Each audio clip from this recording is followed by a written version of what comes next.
ಕರ್ನಾಟಕದ ಯಂಗ್ಸ್ಟರ್ಸ್ಗೆ ನಮಸ್ಕಾರ. ಕಷ್ಟ ಕಷ್ಟ ಕಷ್ಟ, ಜೀವನನೇ ಕಷ್ಟದಲ್ಲಿ ಕಳೆದು ಹೋಗ್ಬಿಟ್ಟಿರ್ತೀವಿ. ತುಂಬಾ ಚೆನ್ನಾಗಿ ಬೆಳೆದಂಥ ಹುಡುಗನಿಗೆ ಟಿವಿ ನೋಡುವಾಗ ಕರೆಂಟ್ ಹೋದ್ರೆ ಅದೇ ದೊಡ್ಡ ಕಷ್ಟ, ರಿಮೋಟ್ ಎತ್ತಿ ಬಿಸಾಕ್ತಾನೆ. ತುಂಬಾ ಚೆನ್ನಾಗಿ ಬೆಳೆದಂಥ ಹುಡುಗಿಗೆ ಮುಖದ ಮೇಲೆ ಮೊಡವೆ ಬಂದ್ರೆ ಅದೇ ದೊಡ್ಡ ಕಷ್ಟ, ಹೋಗ್ ಮಮ್ಮಿ ಕಾಲೇಜ್ಗೆ ಹೋಗಲ್ಲ ಅಂತಾಳೆ. ಡಿಗ್ರಿಗೆ ಬಂದಿರೋ ಹುಡುಗಿಗೆ ಮದುವೆಗೆ ಹೋಗೋಣ ರೆಡಿ ಆಗಮ್ಮ ಅಂದ್ರೆ ಸ್ಯಾರಿಗೆ ಬ್ಲೌಸ್ ಮ್ಯಾಚ್ ಆಗಲಿಲ್ಲ ಅಂದ್ರೆ ಆಕೆಗೆ ಅದೇ ದೊಡ್ಡ ಕಷ್ಟ. 90% ಬರೋ ಮಗ 60% ಬಂದ್ರೆ ಅವರ ತಂದೆಗೆ ಅದೇ ದೊಡ್ಡ ಕಷ್ಟ. ಇನ್ ಟೈಮ್ಗೆ ಬಾಯ್ ಫ್ರೆಂಡ್ ಮೆಸೇಜ್ ಬರಲಿಲ್ಲ ಅಂದ್ರೆ ಬೆಳೆದ್ ನಿಂತಿರೋ ಹುಡುಗಿಗೆ ಅದೇ ದೊಡ್ಡ ಕಷ್ಟ. ಇಷ್ಟಪಟ್ಟು ಹುಡುಗ ಇನ್ನೊಬ್ಬರ ಜೊತೆ ಸಲಿಗೆಯಿಂದ ಮಾತಾಡಿದ್ರೆ ಬೆಳೆದ್ ನಿಂತಿರೋ ಹುಡುಗಿಗೆ ಅದೇ ದೊಡ್ಡ ಕಷ್ಟ. ಮಗ, ಕಷ್ಟ ಅಂದ್ರೆ ಏನು ಗೊತ್ತಾ?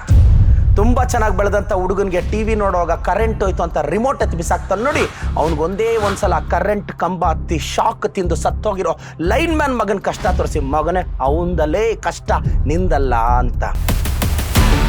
ಮುಖದ ಮೇಲೆ ಮೊಡವೆ ಬಂತು ಅಂತ ಬೇಜಾರು ಬೀಳೋ ಹುಡುಗಿಗೆ ಆ್ಯಸಿಡ್ ಹಾಕ್ಸ್ಕೊಂಡು 4 ಗೋಡೆಗಳ ಮಧ್ಯೆ ನರಳುತ್ತಿರೋ ನತದೃಷ್ಟೇ ಬದುಕು ತೋರಿಸಿ, ಅವಳದಮ್ಮ ಕಷ್ಟ ನಿಂದಲ್ಲ ಅಂತ. 90% ಬರೋ ಮಗ 60% ಬಂದ ಅಂತ ಬೇಜಾರು ಬೀಳೋ ಅಪ್ಪನಿಗೆ ಮಾನಸಿಕ ಅಸ್ವಸ್ಥ ಹುಡುಗನ ತಂದೆಯ ಸಹನೆ ತೋರಿಸಿ, ಸರ್ ಅವ್ರದ್ದು ಸರ್ ಕಷ್ಟ ನಿಮ್ದಲ್ಲ ಅಂತ. ಇನ್ ಟೈಮ್ಗೆ ಬಾಯ್ ಫ್ರೆಂಡ್ ಮೆಸೇಜ್ ಬರಲಿಲ್ಲ ಅಂತ ಬೇಜಾರು ಬೀಳೋ ಹುಡುಗಿಗೆ ಅಪ್ಪ ಅಮ್ಮನ ಕಳ್ಕೊಂಡು ಸ್ಲಮ್ಮಲ್ಲಿ ಓದಿ ತಂಗಳನ್ನ ತಿಂದು ಔಟ್ಡೇಟೆಡ್ ಬುಕ್ಸ್ ಓದಿ ಅಪ್ಡೇಟ್ ಆಗಿ ರ್ಯಾಂಕ್ ಬರೋ ಹುಡುಗಿಯ ಕತೆ ತೋರಿಸಿ, ಅವಳದಮ್ಮ ಕಷ್ಟ ನಿಂದಲ್ಲ ಅಂತ. ಕಷ್ಟ ಇರೋದೇ ಬರೋದಕ್ಕೆ.